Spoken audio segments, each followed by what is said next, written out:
The fog rolled thick across the London docks that October morning.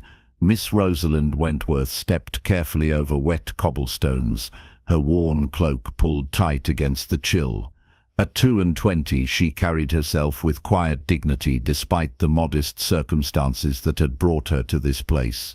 A governess position in Bath awaited her, her last hope after her uncle's death had left her without family or fortune. She did not see the runaway carriage until its horses screamed past, hooves clattering wild against stone. She stumbled backward, her ankle twisting beneath her weight. Strong hands caught her before she fell, steadying her with surprising gentleness. "Thank you," she breathed, looking up into the face of her rescuer. He was tall, impossibly so, with dark hair dampened by mist and eyes the color of storm clouds. His coat spoke of wealth, his bearing of nobility, but it was his expression that held her frozen, a kind of desperate intensity, as though he were searching for something he had lost and found it unexpectedly in her face. "Are you injured?" His voice was low, roughened by some emotion she could not name. "No, she hesitated. "Your kindness has spared me." His hands remained at her elbows, steadying her, though she no longer needed support. His gaze moved across her features with an urgency that made her breath catch. "Have we met before?" he asked suddenly. "Your face, I feel I should know it." Rosalind shook her head, bewildered. "I think not, sir. I would surely remember." A flicker of confusion crossed his handsome features, followed by something like pain. He released her abruptly, stepping back as though burned. "Forgive me," he said stiffly. "I have mistaken you for another."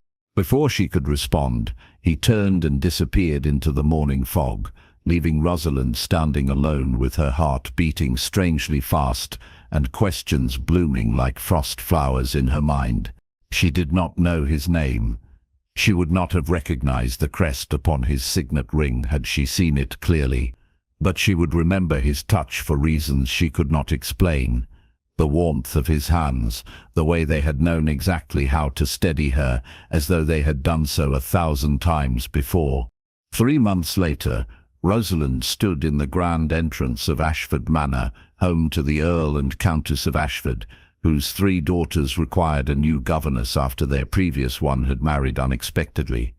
The position paid modestly, but offered respectability and a roof over her head. She could ask for nothing more.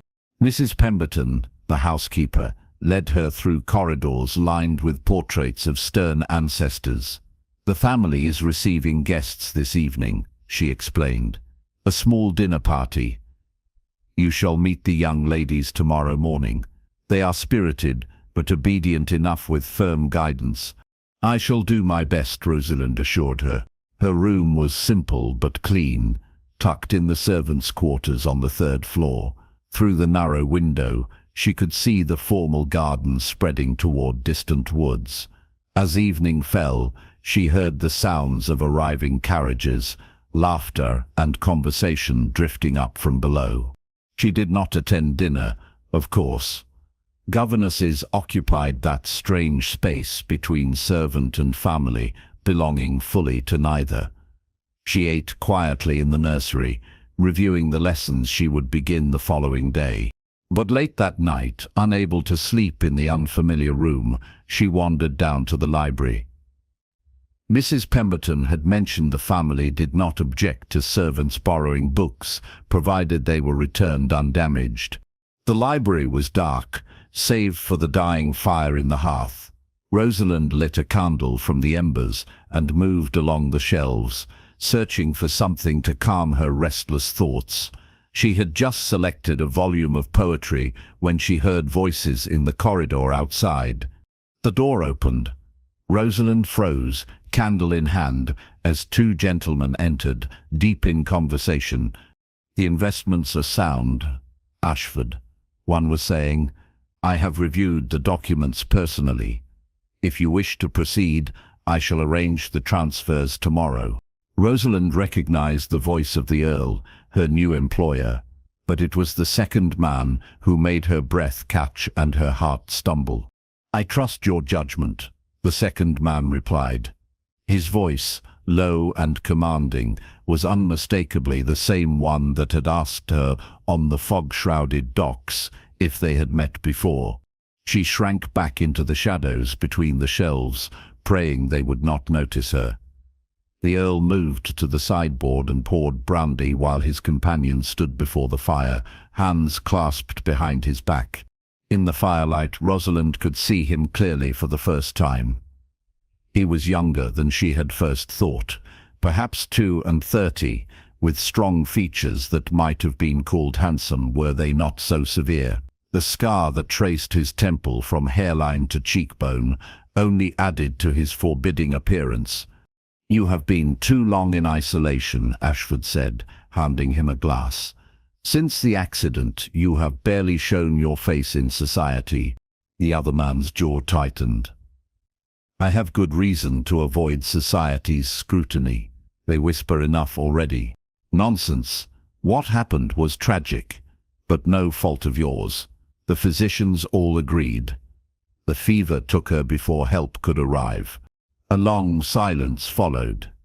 When the scarred gentleman spoke again, his voice was hollow with a grief that made Rosalind's throat tighten. "I cannot remember her face, Ashford. My own wife, dead barely 8 months, and I cannot call to mind the details of her features. What manner of husband forgets his wife's face?" The Earl shifted uncomfortably. "The head injury you sustained in the fall was severe. Dr. Waverley said memory loss was to be expected." "It is more than memory," the other replied bitterly. "It is as though she never existed, as though the entire year of our marriage was a dream I cannot quite recall upon waking." He set his untouched glass on the mantel with careful precision. "I came to Bath to escape London's whispers, not to endure your well-meaning attempts at rehabilitation. I shall take rooms at the Royal Crescent tomorrow and trouble your household no longer." "You are no trouble, Gideon," the Earl protested. "Stay at Ashford as long as you wish. The girls would love to see their uncle again." "Uncle." The word struck Rosalind with sudden understanding. This was Lord Gideon Ashford, the Earl's younger brother, a duke in his own right, though she could not recall which duchy he held. The society papers had written of his tragic loss, a young duchess dead of fever, a grieving duke injured in a fall from his horse days after her funeral. She had not recognized him in the fog that morning because she had never seen him before, yet he had claimed to feel he should know her face. The conversation turned to business matters. Rosalind remained hidden, scarcely daring to breathe, until at last the two men departed. She waited a full 10 minutes before slipping from the library and returning to her room, her borrowed book forgotten entirely.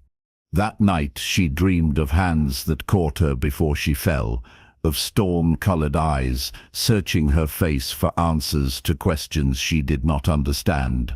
The Ashford girls were indeed spirited. Lady Caroline, the eldest at 14, tested Rosalind's patience with deliberate disobedience. Lady Margaret, 12, was bookish and withdrawn. Lady Elizabeth, just 10, seemed determined to make friends with everyone she met, including the governess. "Miss Wentworth," Elizabeth announced on the third day, "Uncle Gideon is staying another week. Mama says we must not trouble him with noise, because he is recovering from a terrible injury. Did you know he fell from his horse and hurt his head?"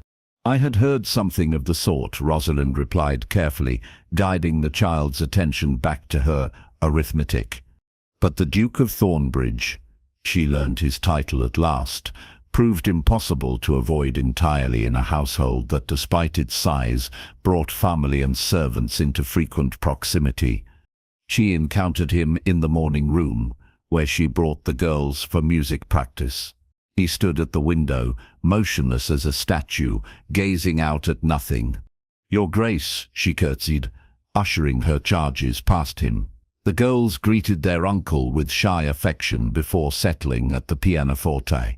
Rosalind positioned herself near the instrument, ready to correct posture or finger placement.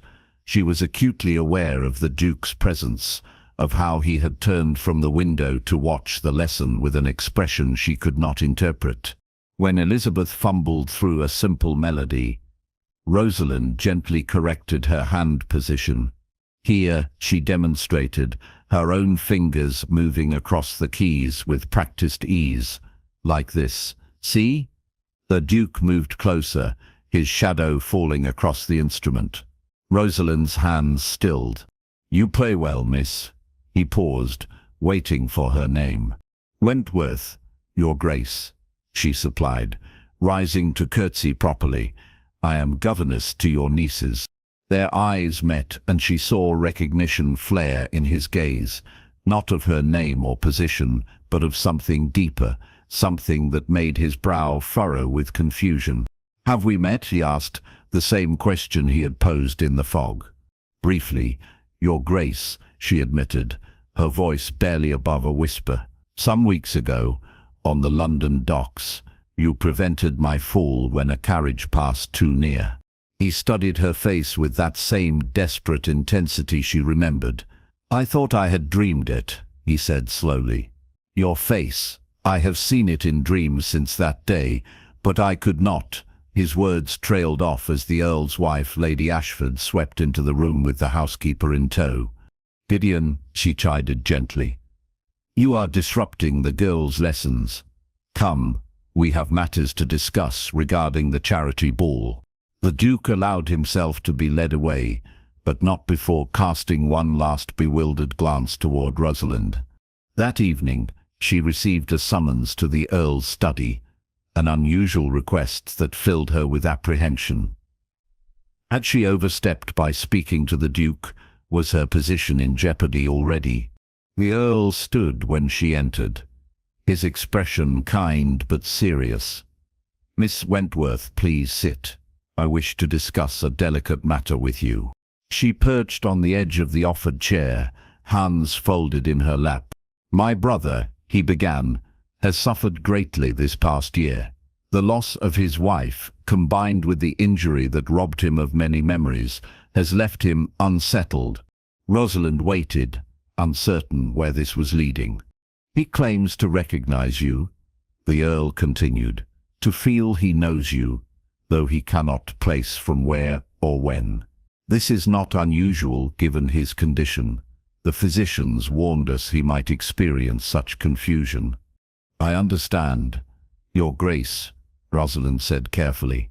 "What I ask is this. Be patient with him, should he seek your company, or ask strange questions. He is not dangerous, merely searching for answers his damaged memory cannot provide." "Of course," she agreed. "I would not wish to add to his distress." The Earl's expression softened. "You are kind, Miss Wentworth. My brother has known too little kindness of late." The following days established a peculiar pattern. The Duke began appearing wherever Rosalind happened to be. Not intrusively, not inappropriately, but with the persistence of one drawn by forces beyond his control. He would sit in the morning room during music lessons, ostensibly reading but actually watching Rosalind's hands on the pianoforte keys. He would walk in the garden at the same hour she took the girls for fresh air, keeping his distance but tracking her movements with his gaze. He would materialize in the library when she came to return books, starting conversations that began with literature and ended with him asking, in a dozen different ways, if she was certain they had never met before. "Tell me of your family," he asked one evening, when they found themselves alone among the stacks. Rosalind set down the book she had been examining. "There is little to tell, Your Grace. My parents died when I was young. My uncle raised me, though I saw him infrequently. He passed last year, leaving me to seek employment. Siblings? None." "Strange," he murmured, more to himself than to her. "I feel I know you well, yet you claim we are strangers." "We are strangers, Your Grace," she confirmed gently, "save for that one meeting in London." He moved closer, and Rosalind found herself backed against the bookshelf with nowhere to retreat. Not improper, there remained a respectful distance between them, but near enough that she could see the flecks of silver in his grey eyes, smell the subtle scent of sandalwood that clung to his clothes. "When you play the pianoforte," he said slowly, "my hands remember the melody before my mind does. When you walk in the garden, my feet know which path you will choose. When you speak, I know what words will come next." He reached toward her, stopping just short of touching her face. "Tell me I am not mad, Miss Wentworth. Tell me there is reason in this madness." Rosalind's breath came shallow and quick. "I cannot explain it, Your Grace. Perhaps the physicians are right. Perhaps your injury has confused your memories." "No," he said with sudden certainty. "This is not confusion. This is recognition. My body remembers you even though my mind cannot." The statement hung between them, impossible and undeniable. Before either could speak further, footsteps sounded in the corridor. The Duke stepped back smoothly as Lady Margaret appeared, seeking a book her mother had requested. The moment shattered, but its echoes remained. That night, Rosalind lay awake, trying to make sense of the impossible. She had never met the Duke before their encounter on the docks. She had never been to his estate, never moved in the circles where a duke and a governess might have crossed paths. Yet his words haunted her. "My body remembers you." She had felt it too, in that first meeting when his hands had caught her. They had known exactly how to hold her, where to steady her weight, as though they had done so countless times before. And in the days since, whenever he was near, she felt pulled toward him by some force stronger than logic or propriety. The autumn ball at Ashford Manor arrived with all the fanfare such events demanded. The house blazed with lights, the ballroom filled with the cream of Bath society, and Rosalind remained safely tucked away in the nursery with her 3 charges. The girls, however, had other plans. Lady Caroline, in a rare moment of cooperation with her younger sisters, convinced Rosalind to watch the dancing from the minstrels' gallery. "Just for a moment," Miss Wentworth Elizabeth pleaded. "We promised to be silent as mice." Unable to resist their united entreaty, Rosalind agreed. They slipped through servant passages to the gallery overlooking the ballroom, a small space hidden behind decorative screens where musicians sometimes performed. Below, the ball proceeded in all its glittering glory. Ladies in silk and jewels, gentlemen in formal attire, all moving through the elegant patterns of a waltz. Rosalind spotted the Earl dancing with his wife, and then her breath caught as she saw the Duke.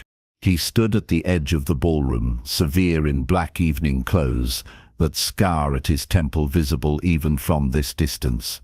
He was not dancing, merely observing with the same hollow expression she had seen the first morning she encountered him in the music room.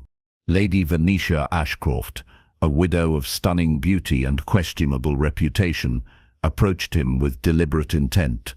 Even from the gallery, Rosalind could see the woman's calculated charm.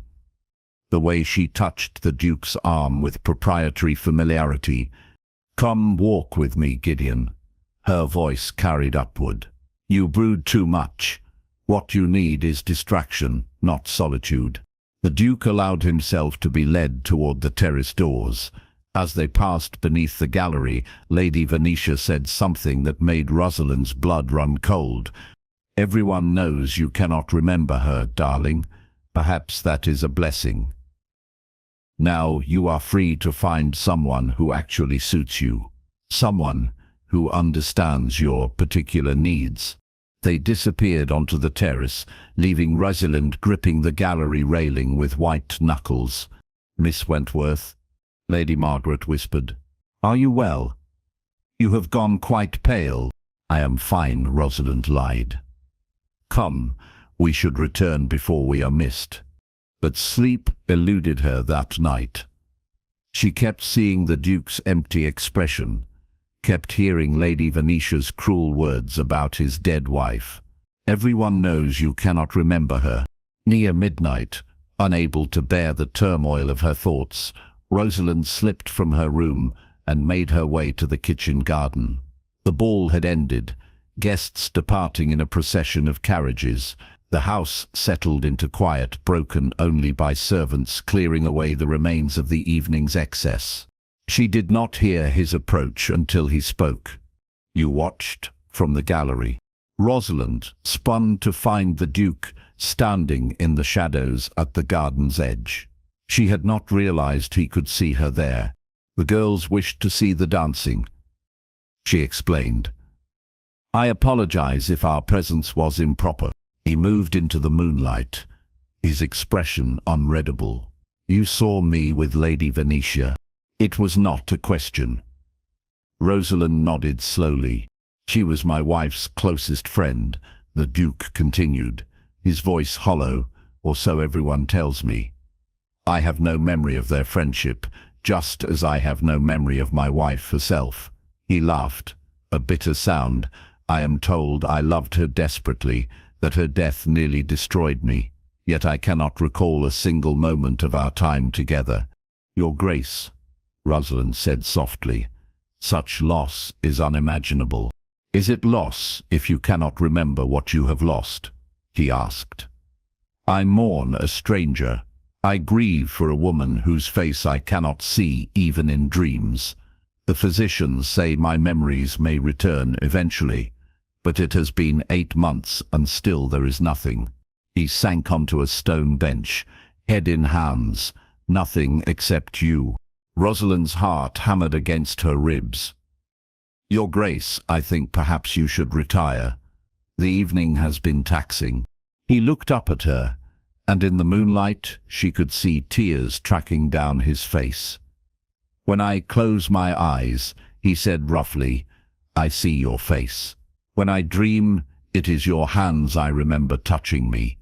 Your voice I hear speaking my name. You, a stranger I met once on a dock, are more real to me than the wife I supposedly loved. Rosalind felt her own tears rising. I cannot explain it, Your Grace. I wish I could. Come here, he commanded suddenly. Please. She should have refused. Should have maintained the proper distance between Duke and governess. Instead, she found herself moving toward him as though pulled by invisible threads. He caught her hands, pulling her to stand before him. These hands, he said, turning them over in his own. My body knows these hands. When you play the pianoforte, my heart races as though I am hearing a song I have forgotten, but once loved. Your Grace, this is madness. Is it? He asked. Or is it the only truth I have? Without warning, he pulled her onto the bench beside him. Not roughly, but with the same certainty his body seemed to possess around her. His arms came around her, drawing her against his chest. Rosalind knew she should protest, should pull away, should remember her position and his grief and the impossible gulf between them. But the moment his arms closed around her, something inside her recognized this embrace. Her body fit against his, as though it had been shaped for this purpose. Her head found the hollow of his shoulder with perfect precision. Her hands came to rest against his chest, where she could feel his heart beating strong and steady. This, the Duke breathed against her hair. This, my body remembers. They sat together in the moonlit garden, the Duke holding his governess as though she were something precious and familiar, while the rational world slept unaware of this impossible recognition. The following morning brought disaster in the form of Lady Venetia Ashcroft's unexpected call. She arrived before breakfast, claiming concern for the Duke's well-being after his early departure from the ball. Rosalind was in the schoolroom with the girls when she heard raised voices from below. Curious and concerned, she left her charges with their embroidery and crept to the top of the stairs. In the entrance hall, Lady Venetia stood with her back to Rosalind, facing the Duke with hands on hips. "You humiliate me," she hissed. "You refuse every invitation I extend, avoid my company at every turn, yet I am told you spend your days haunting that little mouse of a governess." Rosalind's breath caught. "That is none of your concern," the Duke replied coldly. "None of my concern?" Venetia's voice rose. "I was Eleanor's dearest friend. I have every right to concern myself with how you honor her memory. And I tell you, Gideon, Eleanor would be devastated to see you mooning over a common servant." "Miss Wentworth is governess to my nieces," he corrected, "and how I choose to spend my time is my affair alone." "Is it?" Venetia's tone turned sly.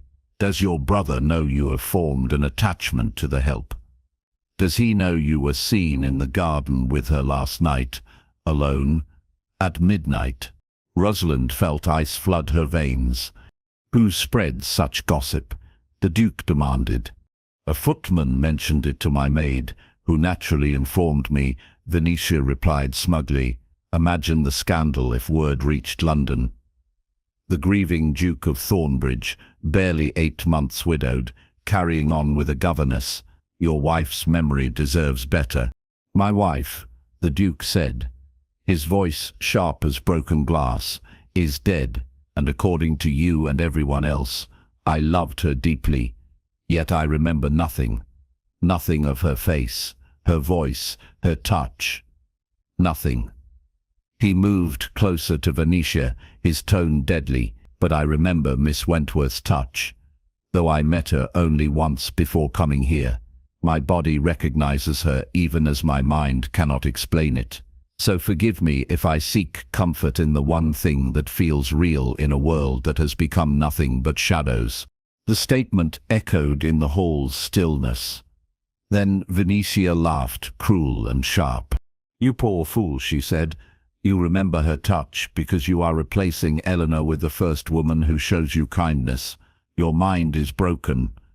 Gideon, you need a physician, not a paramour. Get out," the Duke commanded. "Out of this house, now." Venetia swept toward the door, pausing to deliver one final barb. "I shall send word to London."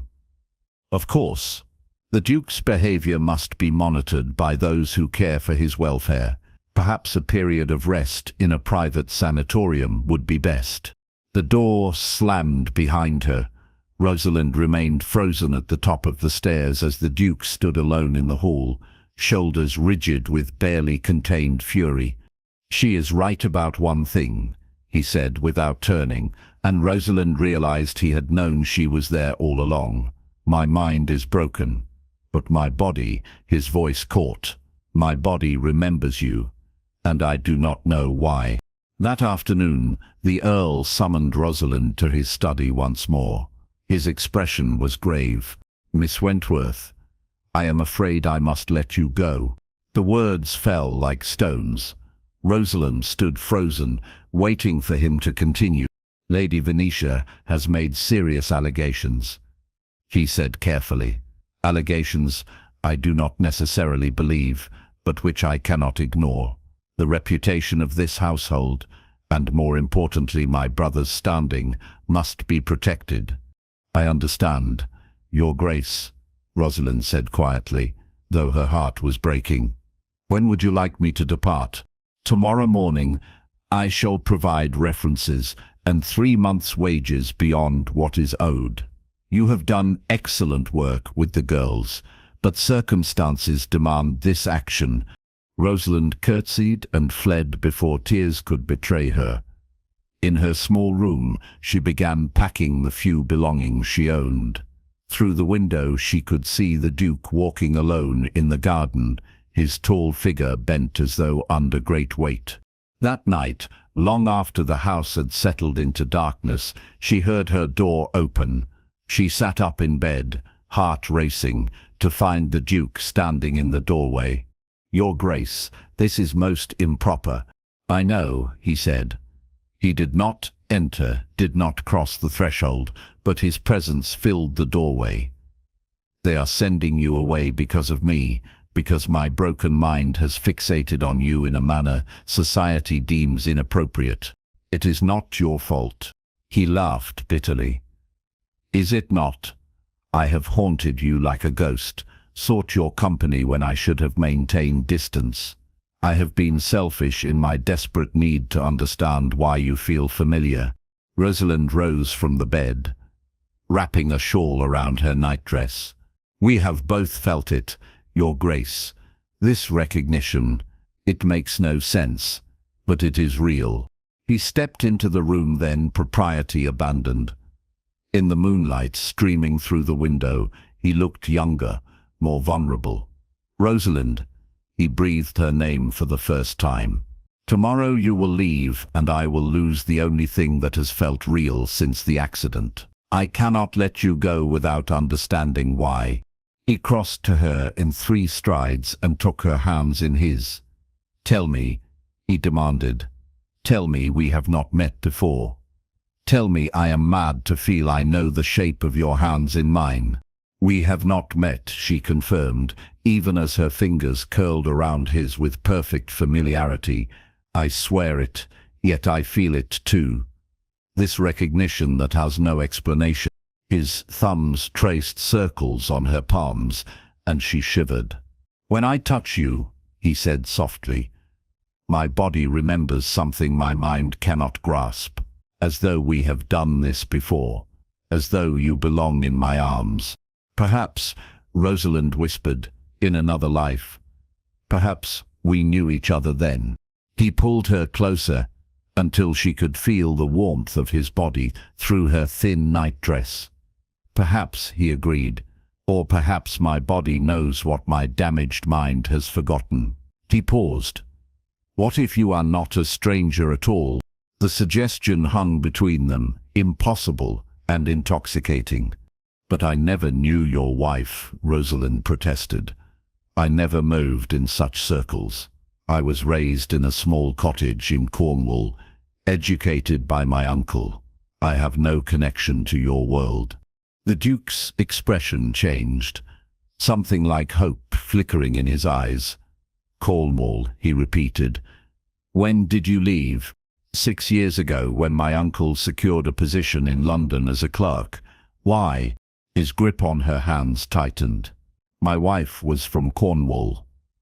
Before our marriage, she lived in a small coastal village.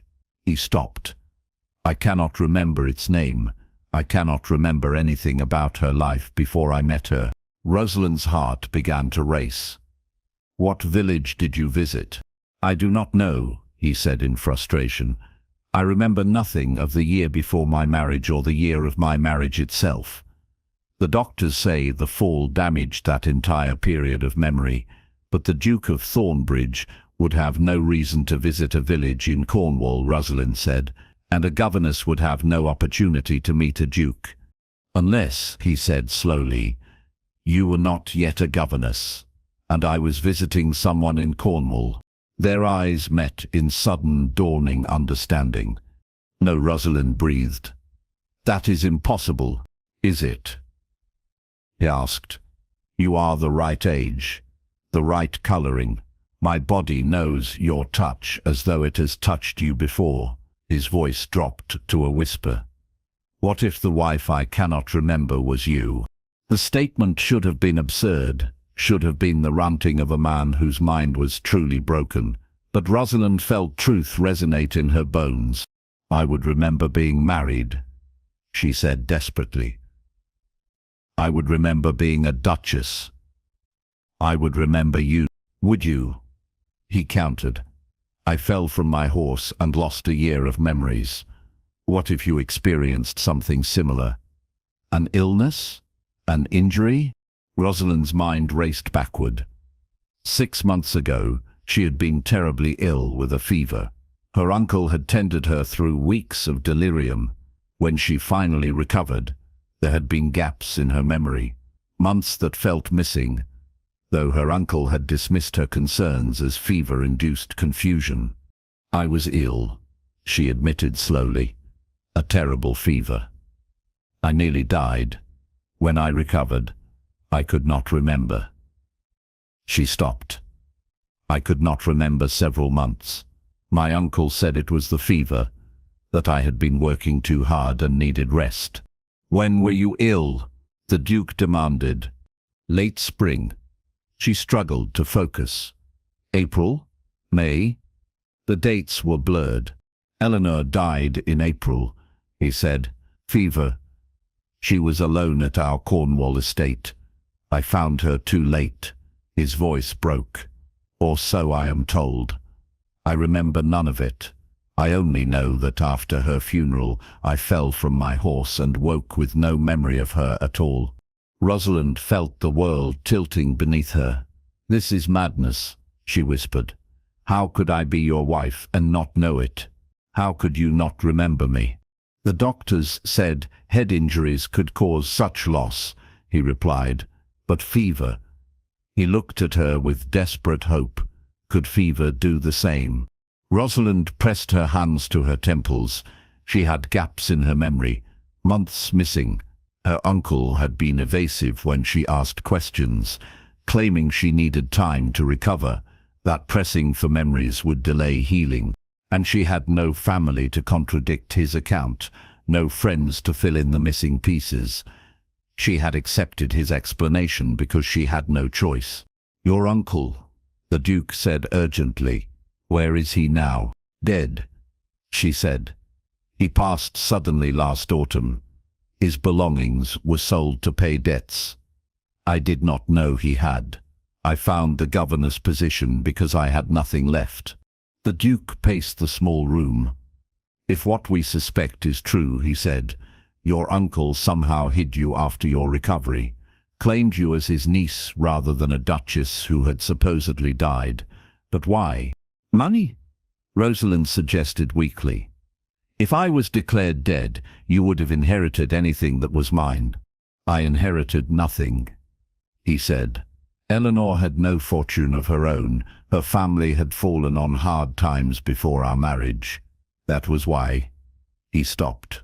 That was why I married her, supposedly, to rescue her family from debt. The pieces aligned with sickening clarity. My uncle wrote to me 6 years ago, Rosalind said slowly, claiming he needed me in London, that he had secured work, and I should come be his companion. But before that, she struggled to remember. Before that, I lived with a family in Cornwall who employed my mother as housekeeper. When she died, they kept me on as companion to their daughter. What was their name? The Duke demanded. This family. Rosalind's brow furrowed. I cannot remember. She pressed her hands to her head. Why can I not remember? The Duke caught her hands, pulling them from her temples. Breathe, he commanded. Slowly. Think back to before you fell ill. Before the fever. Where were you living? In Cornwall, she said.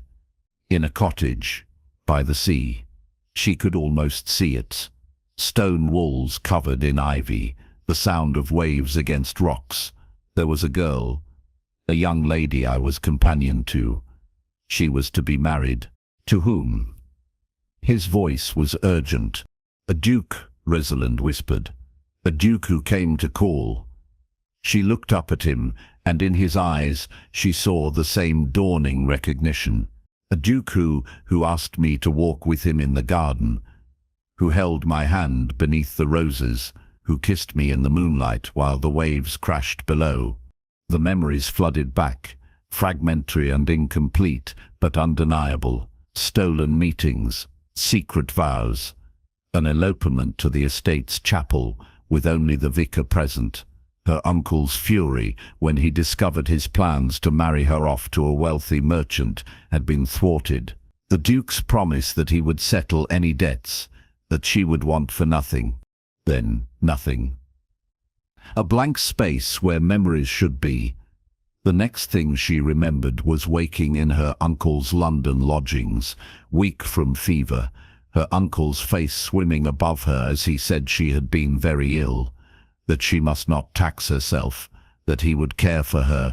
She had believed him, had trusted him, had not questioned why she could not remember how she came to be in London, why months were missing from her recollection. "You remember?" the Duke breathed. "I can see it in your face."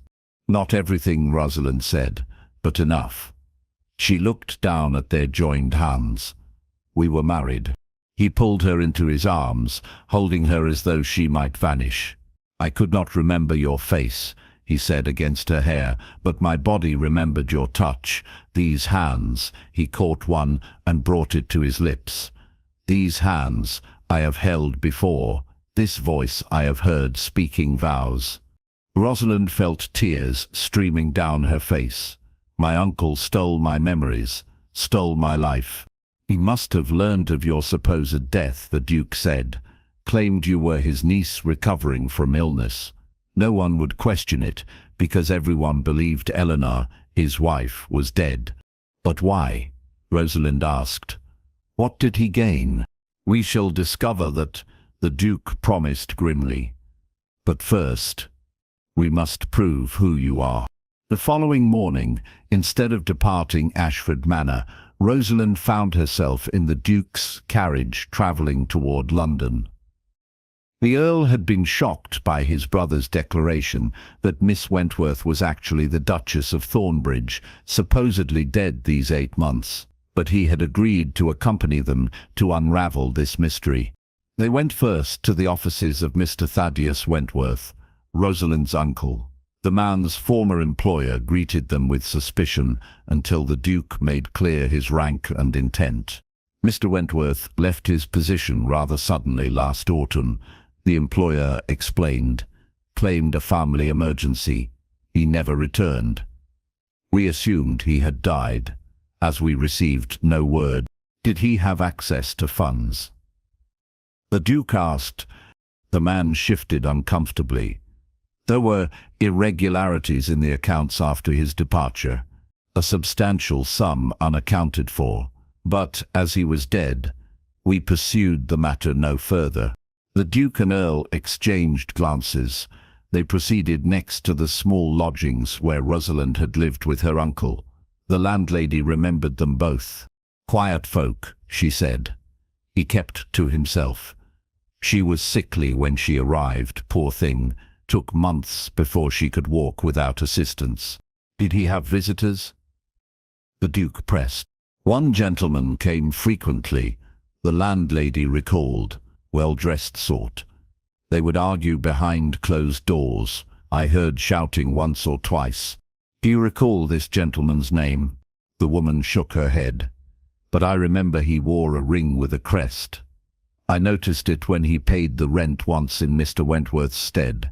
The pieces fell into place with sickening clarity. Rosalind's uncle had taken money from someone, likely to keep quiet about her survival, and when his usefulness ended, he had died suddenly and mysteriously. "We must return to Cornwall," the Duke said, "to the estate where Eleanor supposedly died. There will be records there, proof." The journey took 2 days. When they finally approached the coastal manor, where the Duke and his wife had supposedly lived, Rosalind felt recognition stir in her chest. She knew these cliffs, these gardens, this house. Inside, the servants greeted the Duke with surprised respect. They were even more shocked when he presented Rosalind and claimed she was their mistress, supposedly dead. The housekeeper, Mrs. Dawes, stared at Rosalind with wide eyes. "Your Grace," she breathed. You are altered, but I would know your voice anywhere. We were told you had died of fever. What happened?" the Duke demanded. "Tell us everything." Mrs. Dawes twisted her hands. "You were both here, your Graces, content, or so it seemed. Then her Grace fell ill. Fever came on sudden and terrible. The doctor attended, but said there was little hope." Rosalind struggled to remember. She had been here, in this house. These walls knew her touch. Mrs. Dawes continued. The Duchess's uncle arrived unexpectedly, said he had been summoned. He took over her care, insisted the doctor's services were no longer needed. You, Your Grace, she addressed the Duke, were distraught. You barely left her side. But then, she hesitated. Then the uncle said she had passed in the night, that it would be kinder to remember her as she was, not ravaged by fever. He arranged everything so quickly, the burial, the notices. There was no body, the Duke said, realization dawning. I never saw Eleanor's body. I was told it had already been prepared and sealed in the casket. Mrs. Dawes nodded reluctantly. The uncle insisted it was proper. Said you were too grief-stricken to view her, because she was not dead, Rosalind breathed. He told everyone I had died, then spirited me away while I was still delirious with fever. But why? The Earl asked. What did he hope to gain? Money, the Duke said grimly. He must have demanded payment for his silence, and when I refused or the payments stopped, he began selling the story to others who might use it against me. Lady Venetia, Rosalind said suddenly. She knew. That is why she spoke so certainly of Eleanor's memory. She was in league with the uncle. We must confront her, the Earl declared. But the Duke shook his head. We have no proof yet. We need documentation. The marriage record. The doctor's testimony that Eleanor was not actually dead. It took 3 more days to assemble the evidence. The vicar who had married them still had the record, though he had been told the bride was dead and had been afraid to contradict the official account.